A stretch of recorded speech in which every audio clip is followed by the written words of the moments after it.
Welcome, everybody. Whether you're on the East Coast, West Coast, or around the world, this is Hawk Talk. Thanks for tuning in today. And of course, sorry we missed you last week. Technical issues kept us from doing our normal show. But here we are. We are back at it. We want to thank our sponsors throughout the year for helping us bring this show to you. And of course, we are wrapping up our season 2 here in the next couple of weeks and approaching season 3 as we get into the new league year.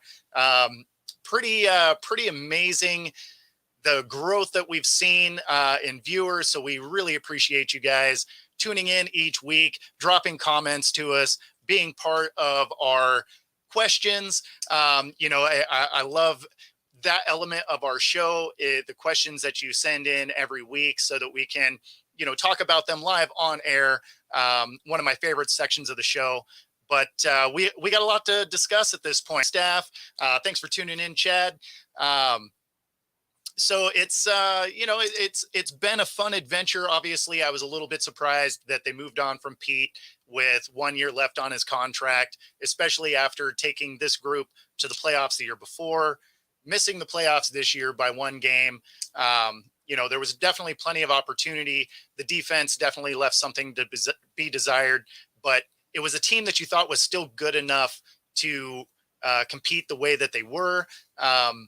So I was a little bit surprised that Pete had got moved on from, especially again at the end of his contract there. But there were only a couple of guys that I was really interested as far as succeeding Pete, and we got one of the two. Really, I was looking at Ben Johnson, the offensive coordinator for the Lions, who ultimately decided to stay in Detroit. And, also kind of makes sense. They are close to being in that Super Bowl picture. So in a way, it makes sense. Obviously, we had heard that the amount of money that he wanted contract wise may not have made sense as well, especially for a guy that hasn't been a head coach in the league previously. So we don't know exactly what that number looked like. There obviously was conflicting reports, and, it was somewhere reportedly, obviously we don't know. We never got to actually see the offer, but somewhere in the $15 to $18 million range, which didn't really make sense when you have a guy like Harbaugh who's going to make 12.5, but has been in a Super Bowl in the league. And of course, just won a national title. So some of that I could see why teams started to shy away right there at the end. And so what they do end up with is Mike Macdonald, which was the other option that I would have liked. And that is a big win for the Seahawks in my mind. Now, obviously, one of the questions that I've gotten a bunch of times is, am I concerned about the fact that none of the coordinators, head coach, right, have previous NFL experience at the position that they're going to hold? And there's a couple schools of thought there, but the biggest one is I'm not that worried about it because they've been able to show that they are good at what they do at multiple levels prior to getting there. So it's not like they picked a guy off the street or anything like that. They are picking coaches that have had success at the levels that they were at.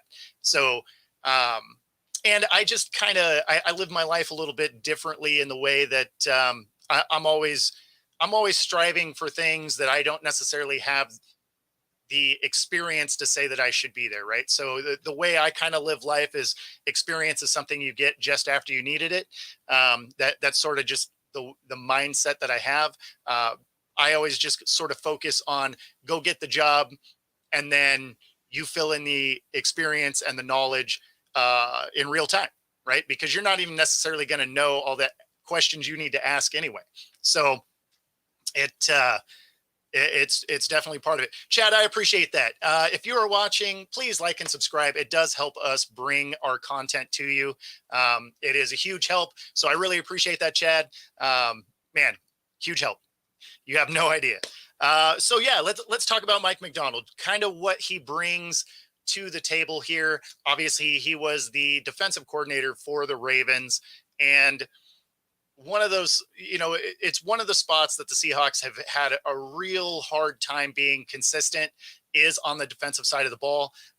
They've been bottom 5 really the last 5 years, which is something you wouldn't expect from a Pete Carroll-led team. But for whatever reason, they have been bad on that side of the ball.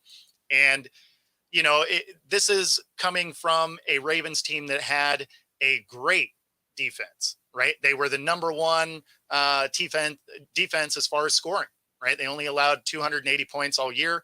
Obviously, the playoff picture got a little bit weird for them, but that was less to do with their defense and more to do with offensive play calling. But that being said, some of the numbers that we can look at for these two teams is just to give you an idea where our defense was a couple pages ago here. There we go. All right. So when you look at where this defense was for the Seahawks, this is where, some major concerns started. And this is also why I liked McDonald as the coach coming in. So if we look at where our defense was, they were 25th in points allowed. You compare that to McDonald, their defense was first. It's a wild swing right there. Pass yards allowed, 22nd versus 8th, right? Rushing yards allowed, 31st versus 14th. So it's not that they were amazing against the run, but they were adequate. I'll take middle of the road. Sacks, the Hawks were 10th, so they were actually better in sacks. They were 16th on the Ravens. Third down percentage. This is a huge one and a major concern that we've been talking about with the Seahawks really for the last couple of years is third down percentage on defense as far as getting off the field. The Hawks were 31st versus the Ravens that were 8th, right? And then penalties, they weren't wildly different. Both teams, they had some penalties, but that can be attributed to, aggressive defenses obviously can lead to that. But Seattle was 28th and the Ravens were 23rd. So they weren't wildly different there, but a lot of the numbers that mattered, they were very different. And so it inspires some confidence coming into this year, having this, new life on the defensive side. Obviously, we do have a lot of free agents that they have to figure out what it is they're doing with. They have some cap issues that, again, they got to work through. You're going to end up with guys like Jamal Adams, who will probably be on the outside looking in. Granted, he's been hurt largely throughout his time in Seattle, so that may or may not really matter to a lot of fans, but it is something they have to look at. There is, I've been talking about a potential DK Metcalf trade for this entire season, really. And as they look at some of these cap issues, he's one of those guys that could be a cap casualty trade piece to, try and get under the cap, make it so they can re-sign some guys, things like that. Now, obviously, we'll talk more about that as the show goes on, but those are definitely some things that, come into play here. So then you got a defensive coordinator. He was the linebackers coach for the Cowboys. Obviously, that unit was solid. And some people were a little bit surprised that, AD was brought in. And I'm not really sure why people were surprised. So let me break down why you shouldn't be. And the biggest thing is Mike McDonald is a defensive coordinator, right? He just came from the Ravens. They were highly successful. He's taking over the new position as head coach, but he already came out and explicitly said he's going to be making those defensive play calls. So you're not going to go get a high-powered defensive coordinator with a ton of experience and all of that. Like, you're not going to do that because that's not the position that he's going to hold. He's not going to be out there calling plays. Now, eventually, maybe he will. But initially, it's going to be Mike McDonald. And so in this scenario, your defensive coordinator is actually going to do more of facilitating than actually running the defense in game time, right? So he's going to be in charge of implementing any of the ideas that McDonald has. Obviously, he's going to be running that side of the ball during practice. His job is going to be to really just bring to life any of McDonald's plans for this defense. But when it comes to game time, McDonald's going to be that guy. So you're not going to go get one of these top level defensive coordinators because that's not the job you're really applying for. What you're applying for is almost like an assistant DC because the DC is the head coach. So this one didn't shock me at all. And that's kind of why it shouldn't shock you either. You're not going to go get that high priced guy to essentially be an assistant. So then you have the offensive coordinator, Ryan Grubb. And of course, if you're in the Pacific Northwest, you're very familiar with him. He was the offensive coordinator for the Washington Huskies. They were just in the championship game. And so it's not a stretch to have him come back to the Seattle area. It sounded like him and McDonald had actually met a few times at different events, especially things like the draft and pro days, stuff like that. So it sounds like they would have conversations over the years. And so this coming together, it also wasn't a huge shock. It obviously, that Washington offense was a high-powered offense. They put up a ton of yards. They were highly effective. So seeing this pairing was, not completely unexpected to have that name in there. The only thing that really kind of came as a little bit of a surprise was he had followed the Huskies head coach down to Alabama. Obviously, that was because the seasons don't align quite the same. Obviously, McDonald was still playing football when that appointment happened down there. And, because the NFL options were an unknown quantity, we'll say, you have to take a job that's available to you. And so you take that Alabama job, then, the Seahawks option becomes open. Naturally, he comes up and, interviews for the job. McDonald obviously was going to make whatever decision was right for the Seahawks. I know that there was some other interviews that happened, but as far as Grubb being down there in Alabama, he ended up only being there for a few weeks as the Seahawks started this revamping of the coaching staff. So, I like it. The other thing that makes me a little bit curious about him coming in is, are they going to be looking at a quarterback in that number 16 spot? If they are, a guy like Penix is probably still going to be around because he is going to be that mid to late first round quarterback, most likely. And if that's the case, if you were to bring in an OC that has already worked with him for a number of years and had great success with him, that would make a lot of sense.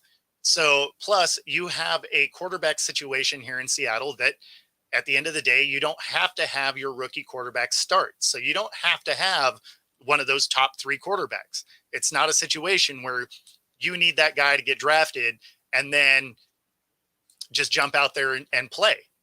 He could hold a clipboard the entire first year and it wouldn't matter.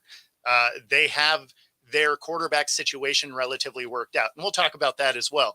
But if you were to go draft a quarterback and you wanted Penix, right now, you have to assume that our offensive line is going to get better, right? If it was the offensive line that we had this last year because it was injured and largely not on the field together, Penix may not be your guy because he's not quite mobile enough to be able to get out of the way of those guys. But that being said, if you were going to go after a guy, you wanted some continuity between the two, going to get Penix, pairing him back up with Grubb could make a lot of sense. So I like Grubb in that position. A quarterback at 16 could very well happen. All right. So Jay Harbaugh, special teams coach, comes from Michigan. He was coaching with his dad there. And obviously that team was, one, the national champs, and two, was incredibly well coached, really just across the board, right? They were about as close to an NFL team as you could possibly be. A lot of those guys are headed to the draft this year. So we will definitely see, how that goes. Let's see. All right. We got Rob in here. Penix over Nix if Nix is available. So Nix will definitely be available. He is actually kind of slated to be a high second round pick, depending on what boards you look at. So there's two schools of thought here. If you are comfortable with where the line can be, right? And the line was actually very good the year before when everybody was healthy, right? So if the line is good and Penix can actually do the things he's good at, I'll take Penix over Nix. He throws a better ball. He's more accurate. If the line is going to be okay, but he's going to be more, if it's going to be more like it was this past season that we just watched, where guys were hurt and they're using tight ends to try and fill in, well, then a Bo Nix does make more sense. And why I say that is he's just a little bit more athletic as far as being able to run, but he doesn't throw as good of a football. So there is that trade-off. I think coming into the league, if you put Penix and Nix up against each other on the same team, Bo Nix is probably going to throw more picks than Penix, right? He does put the ball in harm's way a little bit more. He's not quite as accurate. He is more mobile though. And so that's really going to come down to, are you going to spend money on that offensive line? If you're going to spend money on the offensive line, I'm taking Penix every time. If you're not, then yeah, you're going to need somebody that is a little bit more athletic, and that probably does fall into Bo Nix's wheelhouse. But in that scenario, is he even the guy that you're looking for there, or are you looking to make some other moves? Because I mean, at that point, you could rock with Drew Lock. You could try and bring him back because Drew Lock does have enough athleticism to extend a play if he needs to. So it really depends on what it is the construction of this team is really going to look like. And we should know a little bit more about that as the weeks go on, because with the amount of free agents that are on this Hawks team, there's some very real questions that have to get answered kind of right away, especially because some of these contracts get paid out soon, right? So Geno Smith, obviously, his initial payment for his contract happens today, right? So if he's still on the roster today, which they've given all indication, gave a press conference yesterday about that he would in fact still be on the roster. So 12.7 of his contract hits this afternoon. So it's tough to say, but I mean, obviously for this season, you're rolling with Geno, and again, that's more as we get down the line here. But yeah, I mean, fortunately, whoever they get is probably going to be the backup, at least for this season anyway. All right. So then we have Devin Fitzsimmons. He is the assistant special teams coordinator. They got him from the Lions. Now that one, I don't have a lot of information on him. Don't know a lot about this guy, but that being said, the Lions are a very well coached team. And so it does inspire confidence. Not that the Hawks have had bad luck as far as special teams. I think one of the things that really came up short special teams wise for the Seahawks is the fact that they just kind of muffed a lot of punts. So that's not necessarily a schematic issue. That's just a concentration issue. Now, obviously some of that can be attributed to coaching, and some of it's just on the player, right? Like you gotta figure it out in game time decision, how to bring that ball in.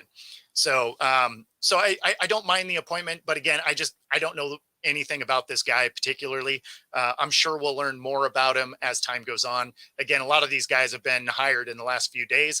So, some of it is, even as an analyst, I'm not watching special teams coaching of other teams. And, nobody has that much time. No one has that much time. All right. So we got Leslie Frazier as the assistant head coach. This is something that I do like. So he was a head coach for the Bills, has been in the league for a long time. And again, if you remember, when you're talking about the head coach, the offensive coordinator, defensive coordinator, none of them have NFL experience at the position they're in. So having a assistant coach that does have quite a bit of NFL knowledge, that's inspiring, because then you at least have somebody to springboard ideas off of that has been there before. Not to say that these guys aren't going to have good ideas on their own. Obviously, they've been in the league. They've played in high high caliber games. So it's not that you necessarily had to have it, but it's a good asset to have. So, I do like that. All right, let's see. Uh, all right, Smith's compensation also includes 9.6 million roster bonus. That bonus due March 18th. Now, yeah, no doubt. So for anybody that doesn't know, that is actually my birthday. Yeah, I would not mind $9.6 million on my birthday. I could get right into that. Yeah, so, but for all intents and purposes, the 12.7 that he's going to get today essentially would guarantee that March 18th, he is going to accept that as well. Again, when it comes to starting quarterback play, he is relatively cheap as it sits. And, you know, he has played very smart. He plays within the system, and he protects the ball well. And honestly, he did pretty well when you think about the fact that they lost half of their offensive line halfway through week 1 and didn't get their full complement back until I think it was week 16.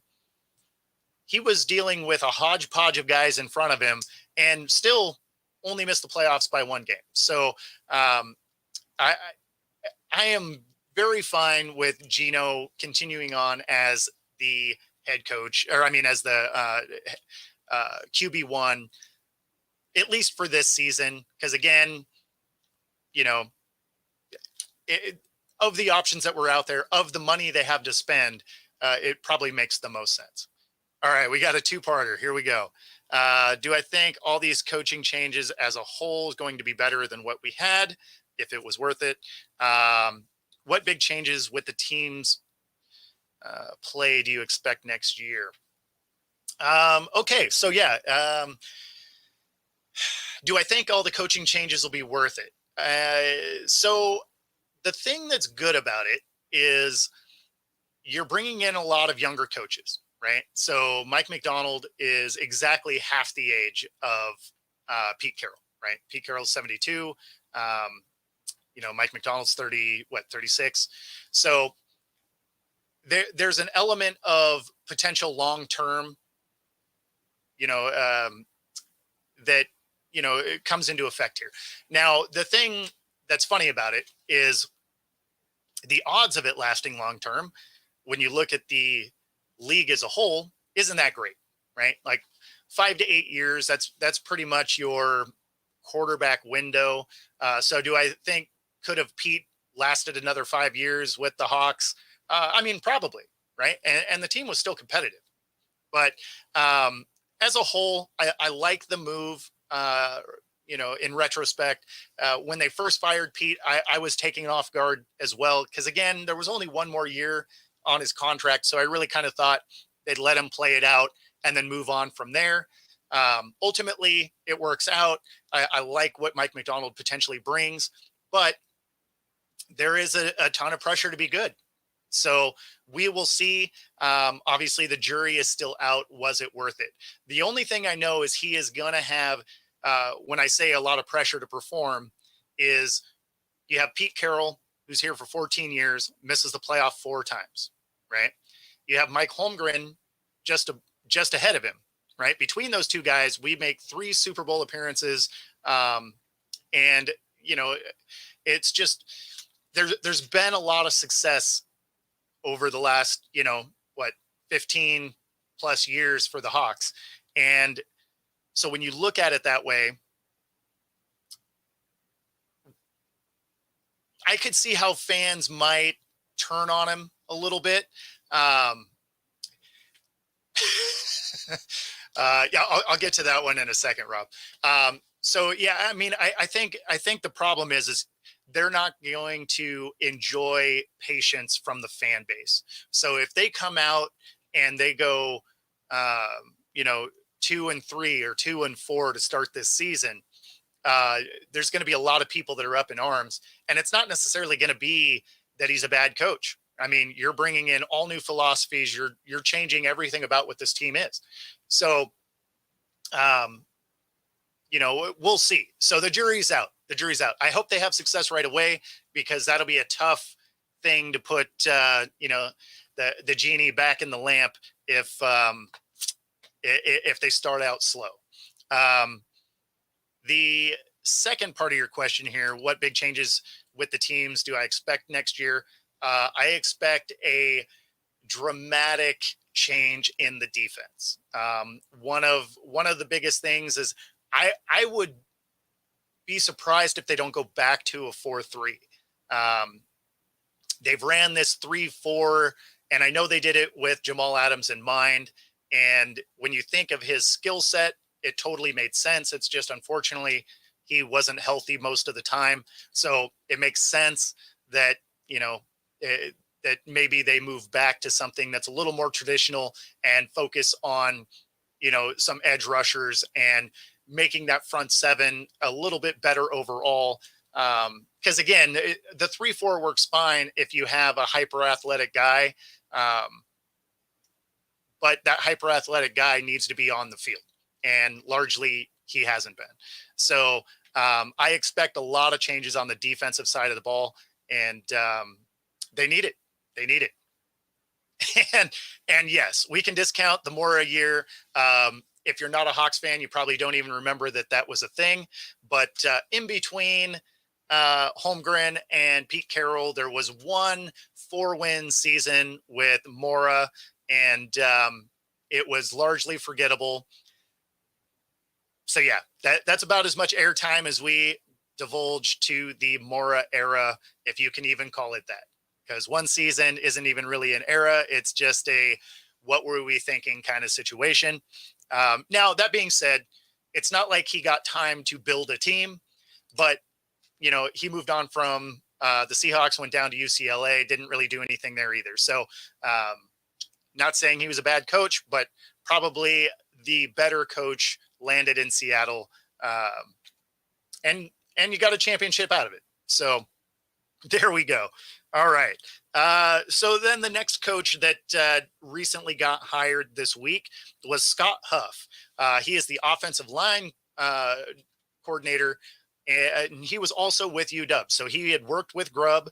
Obviously, that is going to be a good match to bring his offensive line coach along with him. Offensive line was definitely a point of concern this entire last season. Now, I don't know how much coaching would have mattered, again, with all the injuries that happened. There's only so much you can do. But that being said, that he is going to be able to get this offensive line in exactly what Grubb wants to run, because they had worked together, at the UW. So I do like bringing that in. It kind of adds some consistency within a new offense that's going to be coming together. And then we have Kirk Olivadotti, inside linebackers coach. He was with Green Bay. Obviously, that unit performed well, especially as the year went on. The defense looked better. Their offense started coming along. So that one's good, especially because defensive line play and linebacker play was a weak spot in this defense, has been for a few years. So you could run on this defense, and really any kind of crossing, seam route, anything like that. I know during this show throughout the season, it was something that I talked about almost every week. It was just every time you watched film, you were shaking your head like, how am I seeing this every week and they're not? How are we not correcting this issue? So I'm hoping that is something that can change. Now, you can blame some of it on personnel, I guess, if you want, but we've actually had pretty good linebacker players, right? Position players. They just, for whatever reason, the scheme never seemed to work out with what it is they were great at athletically. So I like this coach coming in. Hopefully it will do what I think it can. But, again, because all of these guys are new here, this was a clean sweep on the coaching front. So it's going to be all new guys. So hopefully their concepts can work well together. Carl Scott, defensive pass coordinator, and a DB's coach. He's coming from the Vikings, and that is a unit that really got better as the season went on. The defense really started to come together for the Vikings. So I do like what Carl might be able to do. Might be able to add some wrinkles to what it is our DBs are already good at. Um, that is really something I look for, because what undisciplined football is what we started to see. I guess is where I want to go here. Is it was poor tackling. Uh, even when they were trying to wrap up, it was bad form. Like I'm not really sure how the defense got so separated from what they were good at early on in Pete Carroll's era. And you can blame some of it on talent, but you can only blame so much of it on talent, right? You look at Tariq Woolen. He was the runner-up for Rookie of the Year, or Defensive Rookie of the Year last year, right? Devon Witherspoon, this year's runner-up, right? So that's two good corners. You have Diggs, who is a good safety. You got Neal, who's a good safety, or Love, I should say. So I mean, there's elements of this team, like the players are there. They could be good. So that's where I feel like it became a shortcoming in the coaching staff. And so if we can get a little bit better work out of our defensive backs and to get more pressure, stuff like that, I like where this is headed. Again, this is all speculation. We got to see how it is these guys actually coach and get this team ready for on the field. But the players are there. The coaching staff seems like it has the talent to make it work. Now, can they actually get it together and work together? That's the real question. And that's one of those that time will only tell, right? We'll find out more of that in season 3 of Hawk Talk. All right. So then we have Jake Peets, pass game coordinator. He was with the Rams, and he was the offensive coordinator for LSU. So lots of good experience. And, hopefully him, excuse me, hopefully him and Grubb can work well together. I do like him coming from the Rams. It also gives you a little bit of insight to what it is the Rams like to do. Anytime you can steal a coach from someone in your division, there's always a lot of information you can glean from that guy. So I like bringing him in. Again, anytime you can steal little things from your division rivals is good. There's nothing illegal about it. So, don't have to worry about sanctions from the NFL or anything, any goofy stuff that way. And then we have Frisman Jackson, wide receivers coach. He was with the Steelers. This one, I don't know. I don't know enough about this guy to really have an opinion on it as it sits. So this is we'll wait and see kind of what it is, what elements he brings, what kind of tweaks he can do with, let's be honest, more talent than what he had with the Steelers. So, we'll definitely have to wait and see what it is we get out of our wide receiver coaching. Can he calm DK down and maybe get him to get less personal fouls, stuff like that? We'll have to wait and see. We'll also have to wait and see if DK is even still on this roster. So, and then one that came through this morning and was reported by Tom Pelissero. This report came out really just before our Coast to Coast show that airs just before this. And Kennedy Palomalo is a running back coach. And I'm not even actually sure where he was a running back coach for. I just saw it flash across my screen as we were going on the air for the last show.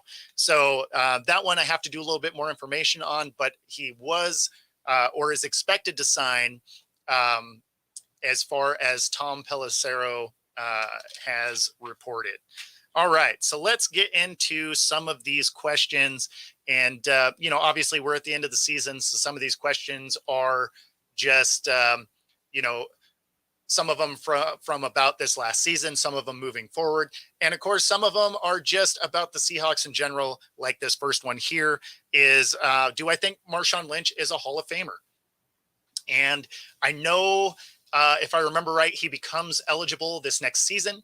And I honestly don't think he is if you're going from stats, right? Like if you're just going by the numbers, Marshawn probably doesn't get there. Now, was he a member of the all-decade team? I think he was. Was he one of the best backs in the league while he played? Absolutely. So the intangible portions obviously are a hit, right? It has a couple of the most iconic runs in football history, not just in Seahawk history, right? Like Beast Quake 2 were absolutely ones that get shown on Sports Center and, just about every other football, organization every year, right? As one of the best runs in football history. So there's things that definitely aid his ability to get there, because at the end of the day, it's a voting game. It's not just stats. Now, when it comes to stats, he he probably doesn't quite get there, right? Like if you look at his stats, there's other guys that have better stats that aren't in yet. So that's the real question, is can his kind of other style points get him beyond where some of these other running backs stats didn't get them? And I do think ultimately he gets in. Now, do I think he gets in over guys that had better stats? It's very possible. So we will see. Obviously, this comes up next year. Pizza Money, he's a first ballot.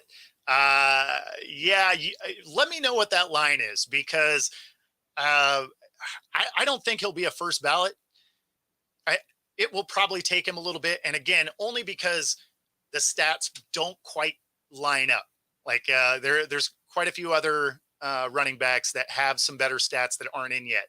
So we'll see. But yeah, definitely let me know what that line is. If it's a crazy line, if it's if it's a plus like 2,000 or something, yeah, I could see throwing, some pizza money on it, throw, 40, $50 and see if it hits. I mean, I've wasted $50 on dumber stuff.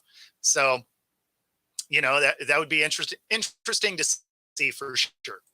But do I think he is a Hall of Famer by the stats? Probably not. Does he get in? I think he does. All right. DK trade rumors. Do I think they're true? And where would I think he goes? I do think it's true. It's something I actually talked about a lot during the season, is, some of his issues as far as getting penalties, stuff like that, definitely hurt the team, especially when he would get them. They're drive killers, because most of the time it's not like a, offensive holding or something like that just happens during the scheme of the game. And, fair enough, it's part of playing. But it's the situationally bad decisions that are after the play, the unsportsmanlike conducts, the stuff like that are momentum killers, especially when they would happen. And the other issue with it is he's gotten more of them each year of his each year he's been in the league, right? So it's not like something he did a bunch of as a rookie and then has kind of worked his way through and gotten better at. He's actually gotten more penalties each and every year as his career has gone on. So while his athletic ability is almost unmatched. I mean, he is a mountain of a human. He's incredibly fast. It's those items that detract from it.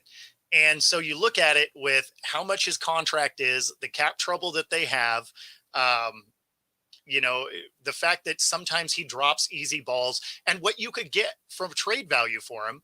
I think very well you do end up trading him, just because I think it'd be a smart business decision. Plus, at the same time, Grubb really likes Bobo, who proved that he could be a dynamic receiver when he got opportunities. So if you were to move on from DK, you'd save a lot of cap, right?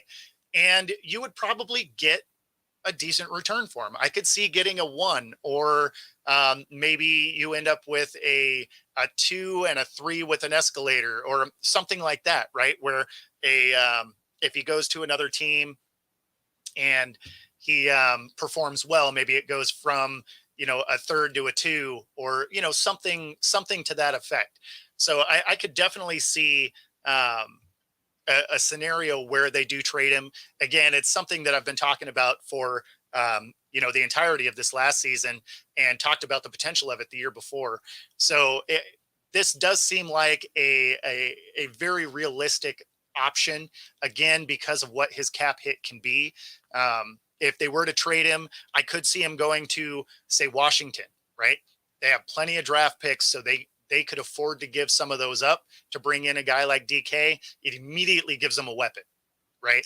So if they were to go and get they need a quarterback. I mean, they need a lot of stuff, but if they go get a quarterback, they immediately have a number one, right? Like they got that guy. Their defense obviously needs help. There's a lot of things that have to happen to build that team, but I could see that trade potentially being a thing because they have cap space and they have draft capital that they could trade. So I could definitely see somewhere like Washington potentially doing that. I could see the Patriots making a play for him. They also have some ability to, pay him and give up some draft. So I could see that. I could see the Falcons giving an like a one, probably not this year's one, right? Because they need a quarterback, but I could see them potentially going after him because they have a lot of nice pieces on that team. So if you secure a quarterback and you bring in a number one like a DK and you pair him with the tight end that they have, and of course Bijan, and I mean there's a lot of nice options. All of a sudden that becomes a dangerous team down there. So I could definitely see the Falcons making a play for that. And I mean if the Falcons went after Wilson, obviously that would have to become some pretty creative accounting to make that work. But yeah, all of a sudden you could have the Wilson to DK connection come back. So, a feasible option. Obviously the Broncos look like they really want to move off of Wilson. It's just going to be whether or not you can stomach the dead cap that would happen. But, it's definitely on the table. So, but yeah, and then if they could pair them back together, you obviously have seen that connection work in the past. And then you give them Bijan who can run. I highly doubt that their new coach is going to forget that he's on the roster the way that Smith did. So, we'll see. We'll see. But, and then the last one I could see is potentially the Bears. The Bears obviously have a little bit of cap space. They've got draft picks. If they were interested in maybe not getting a quarterback and they were bringing in a number one, I don't think they go after the number one overall pick, but I mean, there's things that could come together. Now I don't think the Bears do. I think the Bears are going to do what the Bears do and just squander a number one pick again. But it's a place that would make sense on the roster. But overall, I think the two teams that probably make the most sense for him to go to would either be Washington, where he'd be built around, or going to the Falcons, who then become a very real playoff team. So we'll have to see how that goes, but that's kind of where it is. I think if we hit the number one pick for DK, there's zero chance. I mean, it's the Bears, so anything's possible, but I'm going to go with probably not. Okay. All right. So do I like moving forward with Geno? Yeah. So in fact, I even put out a short yesterday about it, and realistically, it was their best option moving forward. He's relatively cheap. He's smart with the football. He plays within the system. As long as his line is healthy, he plays really efficient football. So I like that moving forward. Plus, it's a really team-friendly deal. So if they do bring someone else in, they don't have to ride him out through the contract. He has outs after every single year. So say they do draft a guy and Geno struggles and they bring in the rookie, he balls out, they can move on from him at the end of the season. I mean, that's just how the contract is written up. So yeah, I like moving forward with him. Again, he's played well. They made it to the playoffs last year. They narrowly missed it this year. And he was one of the most hurried quarterbacks in the league this last season. I mean, he was constantly moved off his spot. So I'm not mad at his gameplay at all. I could definitely, I feel comfortable moving forward with Geno into this next season. All right. Let's see. After the Ravens, Patrick Queen comments, does he come to Seattle? So Patrick Queen, if you didn't see it, basically showed a lot of love for Mike McDonald in a statement. Patrick Queen is a free agent this offseason. So it is entirely possible, right? He played in McDonald's system, and McDonald obviously is very familiar with him. He's part of his, he was part of that defense. So I could definitely see that. And it is a position group that, let's be honest, underperformed when it came to the Hawks. So I could definitely see them, moving forward with, taking a look at Queen anyway. I could definitely see that. All right. This one was a little bit funny. Should Seattle have gone after Wilkes? Well, no, they didn't have that option because they had already hired a guy before Wilkes got fired. And until he got fired, if there was anybody on that coaching staff that was going to get fired, I didn't think it was Wilkes, right? Like that was the one unit that didn't seem like it was underperforming during really the whole season, and certainly within the Super Bowl. So I feel like maybe they picked the wrong fall guy there. So can we afford Queen? As it sits currently, no. But if you get rid of Jamal Adams, I believe you can. And I would think that Jamal Adams is probably on his way out of Seattle. So there are scenarios where they could afford Queen. And it is something, it's a position group that they need help in. So you never know. Let's see. Do you agree with Schneider? There won't be a drop off. I hope he's right. I feel like the roster is good enough that there shouldn't be. This was a above 500 team. It's a, borderline wild card team. I should hope you'll be able to maintain that level of play first year. Again, barring any huge injuries, stuff like that. So we'll see. I do agree with Schneider. There shouldn't be, and hopefully he is right. Should the Hawks go after Hassan Reddick? That's a guy that I don't believe they can afford. So, especially because he's still under contract with the Eagles. And although they said he could go after a trade, I don't think that I don't think they're going to try and trade and pay for what Reddick would bring. There's other locations that probably make more sense for Reddick because they have draft capital that they can spare and they have cap space to fill. So that's another guy that I think could be a plug and play option with Washington. But as far as the Hawks go, it probably doesn't make sense to go that route. All right. Number one position you want to see addressed. So it's not, for me, it's not a one position. It's a position group. We need to see some very real growth in that defensive line. They need a little more pressure, even though they did well as far as sack totals. They didn't do well as far as consistent penetration. So they just couldn't consistently get pressure on guys. And that's why they were so bad in third down percentage, is they just couldn't get home consistently.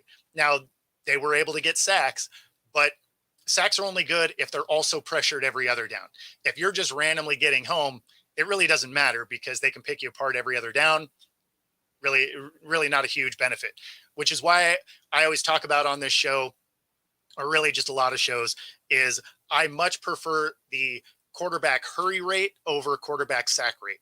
Because if you're hurried and you're still throwing the ball, you're probably making mistakes. All of a sudden, turnovers, you become in the positive turnover range. Sacks are great as long as it's also paired with hurries, whereas you can win games with just hurries, even if you don't necessarily get them to the ground every time. So, D-line overall is probably the unit that I'm looking at to have significant growth. All right. Okay. Actually, we're almost to the top of the hour, so I have to wrap this up early. I will save the rest of your questions. I do appreciate all of them coming in. Again, we are nearing the end of season 2 because we are looking at the new league year coming up here in just about a month. So we're going to have a couple more of these in season 2, and then we kick off season 3. So thanks again for tuning in. If you are watching on Roku, be sure to stay for the next hour. And of course, if you are watching on my channel, be sure to like and subscribe. Helps us bring our content to you. And if you'd like to sponsor the show, feel free to leave me an email, and you will see that email right now. See you next week, guys.